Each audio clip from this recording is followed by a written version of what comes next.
अस्सलाम वालेकुम स्टूडेंट। आज हम करेंगे कि हमारे पास बेसिक सिलेक्टर्स जो हैं वो कितनी टाइप के होते हैं, तो हम इसका यूज़ कैसे करते हैं, इसको इम्प्लीमेंट कैसे करते हैं। तो फर्स्ट ऑफ ऑल हमारे पास तीन टाइप के बेसिक सिलेक्टर्स होते हैं। पहले नंबर में हमारे पास बाय टैग नेम होता है, सेकंड क्लास होता है, थर्ड पे हमारे पास आईडी होता है। इनमें डिफरेंस क्या है आइए देखते हैं।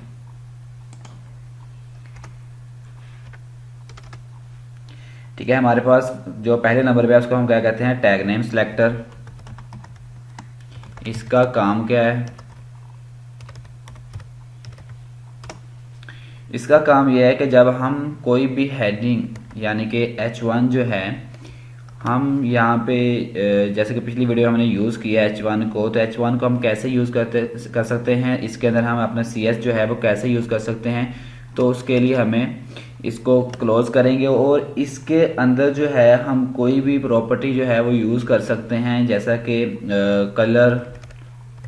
ठीक है, कलर के बाद हम यहाँ पे लगाएंगे कॉलन। ठीक है, और कॉलन के बाद हम कोई भी कलर देंगे, यहाँ पे जैसे मैंने पिंक दे दिया। ठीक है, और देन एंड पे हम क्या करेंगे, यहाँ पे सेमी कॉलन लगा के इसको बंद कर देंगे। उसके बाद हम यहाँ पे दूसरी प्रॉपर्टी है जो उसको भी यूज़ कर सकते हैं, जैसे कि हम फॉन्ट चेंज करना चाहते हैं। ठीक है, फॉन्ट भी हम चेंज अंदर स्पेस डालेंगे। ठीक है, यहाँ पे हम साइज देंगे और साइज के बाद वही सेमी कॉलन, और देन यहाँ पे हम पिक्सल इसके देंगे भी, कितनी पिक्सल हमको चाहिए, इसका साइज यहाँ पे मैं देता हूँ कोई भी 4px। ठीक है, और देन एंड पे सेमी कॉलन लगाया, उसको मैंने बंद कर दिया। ठीक है, ये तो हो गया हमारा H1। हमने हेडिंग ली, उसके अंदर मैंने कुछ प्रॉपर्टी यूज़ की, तो ये बाय टैग नेम हो गया, यहाँ पे हमने नेम्स वगैरह यूज़ किए हुए हैं। ठीक है, इसके अलावा इसी के अंदर हम क्या कर सकते हैं कि हम टेबल जो है उसको भी यहाँ पे इम्प्लीमेंट कर सकते हैं। वो भी एक टेबल जो है हमारा एक नेम है। ठीक है, तो हम इसको भी यहाँ पे यूज़ कर सकते हैं और इसके अंदर आप कोई भी प्रॉपर्टी को यूज़ कर सकते हैं। ठीक है, इसके बाद हमारे पास डिव है। ठीक है, इसको भी हम यूज़ कर सकते हैं। ये जो डिव और टेबल और H1 जो ये बड़े आ रहे हैं यहाँ पे, तो आपने वहाँ पे जब इम्प्लीमेंट करना है तो वहाँ पे आप इसको छोटे ही लिखोगे। ठीक है, और मैं इसको यहाँ पे क्लोज करता हूँ। ये तो हमारा हो गया टैग नेम सिलेक्टर, जिसको हम यूज़ कैसे करते हैं हमने फिर आपको बताता हूँ कि H1 हमने एक हेडिंग लेनी है। ठीक है, आपने बता दिया कि मेरे पास H1 हेडिंग है, उसके अंदर आपने प्रॉपर्टी यूज़ की, जहाँ पे भी पूरी फाइल के अंदर आपके पास H1 आ रहा होगा वहाँ पे जाके ये क्या करेगा, उसको चेंज कर देगा। जो भी आप इसके अंदर प्रॉपर्टीज लगाओगे, टेबल जहाँ भी आ रहा होगा टेबल को चेंज कर देगा, डिव जहाँ पे भी आ रहा होगा वो जाकर डिव को क्या करेगा, चेंज कर देगा। जस्ट आपने एक ही जगह पे प्रॉपर्टी अपनी यूज करनी है। ठीक है, सेकंड पे हमारे पास आती है colour selector. Colour selector class selector हमारे पास क्या है कि हमारे पास कोई भी क्लास होती है। ठीक है, हम उसको कैसे यूज कर सकते हैं। जैसा क्लास किसको हम कहते हैं कि हम डॉट के साथ कोई भी जो चीज़ है हम उसको डॉट के साथ शुरू करते हैं। जैसे कि मैंने डॉट हेडर लिया यहाँ पे।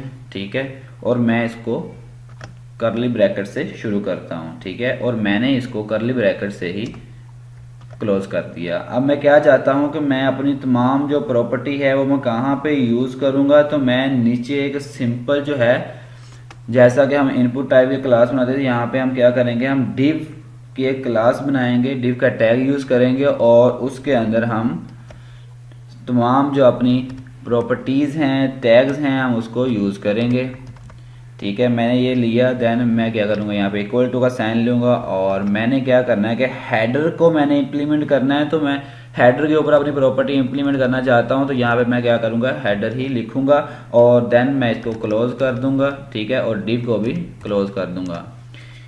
ये आपको समझ आ गई कि हमारे पास क्लास सेलेक्टर क्या है, कि हमारे पास कोई भी क्लास होगी और जब क्लास शुरू करते हैं तो उसके हम फ्रंट पे क्या लेके आते हैं, dot header, dot table, dot div.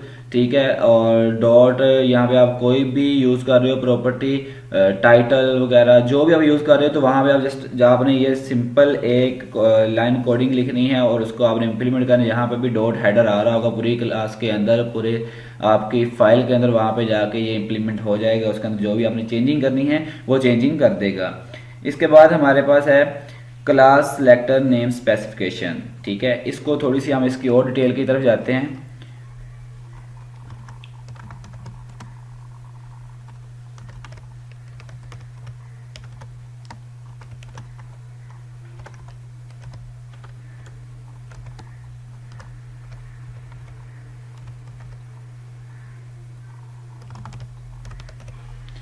ठीक है। क्लास सेलेक्टर नेम स्पेसिफिकेशन, इसके अंदर हमारे पास क्या है, हम देखते हैं।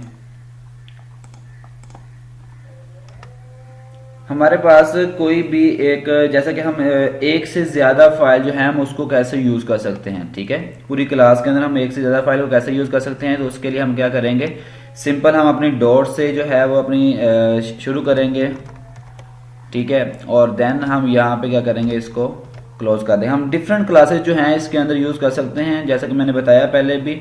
यहाँ पे आप डॉट टेबल लगा लो आप, ठीक है। यहाँ पे डॉट लिस्ट मैंने लिया, देन मैंने अंडर स्पेस ली, और यहाँ पे मैं देता हूँ मेन्यू, और मैं इसको शुरू करता हूँ, देन मैं इसको एंड करता हूँ, ठीक है।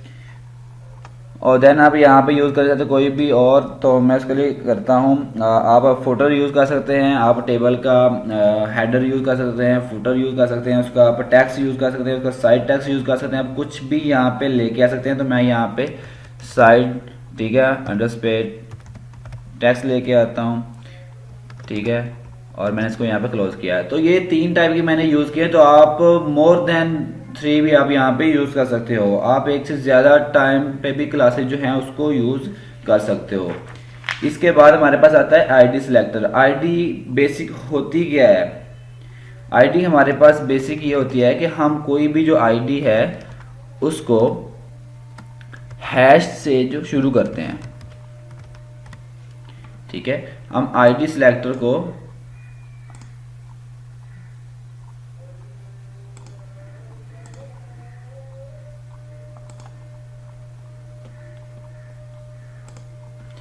हम अपने आईडी सिलेक्टर को हैश से शुरू करते हैं, और उसके अंदर आईडी का मतलब हमारे पास ये होता है कि आपके पास कोई भी एक आईडी है, आप आईडी नेम अपना याद रखोगे, और जहां पे भी आपकी पूरी फाइल के अंदर आईडी पड़ी होगी तो वहां पे जाके वो इम्प्लीमेंट हो जाएगा जो आप इम्प्लीमेंट करना चाहते हैं। तो इसको हम कैसे लिखते हैं, आईडी को लिखने के लिए हम आईडी, यहाँ पे आप कुछ भी दे रहे हो, मैं देता हूँ हेडर, ठीक है, ठीक है। और यहाँ पे मैं क्या करता हूँ, इसको क्लोज कर देता हूँ, ठीक है। मैंने क्लोज किया है। जैसा कि हम पहले ऑर्डर लिस्ट वगैरह, इन ऑर्डर लिस्ट वगैरह यूज करते थे, तो हम उसके अंदर इसको कैसे यूज कर सकते हैं, तो उसके लिए मैं क्या करूंगा, यहाँ पे हम क्या करेंगे, सिंपल हम यहाँ पे लेंगे अपनी ऑर्डर लिस्ट, ठीक है। उसके अंदर हम यहाँ पे आईडी का ऑप्शन देंगे, और देन हम क्या करेंगे, अपनी आईडी का नेम देंगे, मैंने लिखा है हेडर, ठीक है, और देन मैंने इसे क्लोज कर दिया। और इसके बाद हमारे पास लिस्ट आइटम्स होती हैं, तो मैं क्या करूंगा, मैं लिस्ट आइटम क्रिएट करूंगा, ठीक है। इसके अंदर मैं कुछ भी आप लिखना चाहते हैं, जैसे मैं लिखता हूँ, मैं अपना शॉर्ट वर्ड नाम लिखता हूँ, मैंने MS लिखा, देन मैं क्या करूंगा, इसको लिस्ट आइटम को क्लोज कर दूंगा, ठीक है। मैंने लिस्ट आइटम जो है इसको क्लोज कर दिया। तो ऐसे ही हम, ठीक है, इसको UL को हमने शुरू किया, और देन लास्ट में हम UL को क्लोज करते हैं। ये मैंने क्लोज कर दिया। तो यहाँ पे आप लिस्ट ऑफ आइटम आप 100 कर सकते हो, ठीक है, लाजमी नहीं मैंने एक अपना शॉर्टवर्ड नाम लिखा, यहाँ पे आप इसको 100 कर सकते हो। अब बात आती है कि हमारे पास जो है आईडी सिलेक्टर्स और क्लास सिलेक्टर्स में क्या फर्क है, ठीक है। आईडी सिलेक्टर जो है हमारा, वो जस्ट हम उसको एक टाइम पे यूज कर सकते हैं, ठीक है। एक पेज जो है हमारा, यानी कि एक फाइल जो हम क्रिएट कर रहे हैं, उसके अंदर आईडी सिलेक्टर हम एक ही टाइम पे यूज कर रहे हैं, ठीक है, वन टाइम यूज,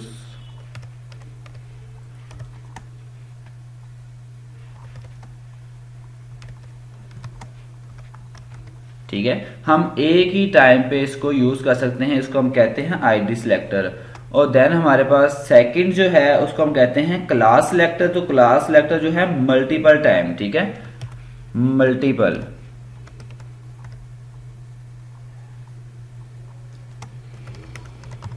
हम क्लास सिलेक्टर जो है हमारा उसको मल्टीपल टाइम पे हम उसको यूज कर सकते हैं। तो आज के लिए हमारा जो नेक्स्ट जो रहता है उसको हम कहते हैं टॉपिक जो है, ये दोनों का डिफरेंस आपको समझ आ गया होगा। इसके बाद हमारा जो आज का लास्ट टॉपिक है, ठीक है, उसको कहते हैं डिस्केंडेंट सिलेक्टर्स। इसका मतलब क्या होता है कि हम एक ही फाइल के अंदर पेरेंट और चाइल्ड सिलेक्टर जो है उसको यूज कर रहे हैं, ठीक है। जैसा कि हम एक एंकर टाइप लेते थे, उसके अंदर हम अपना तमाम डेटा यूज करते थे, जहां जहां पूरी फाइल के अंदर एंकर टाइप आ रहा होता था वहां पे जाके चेंजिंग आ जाती थी। लेकिन यहां पे हम क्या करेंगे, हम थोड़ा सा इसको डिफरेंट करेंगे।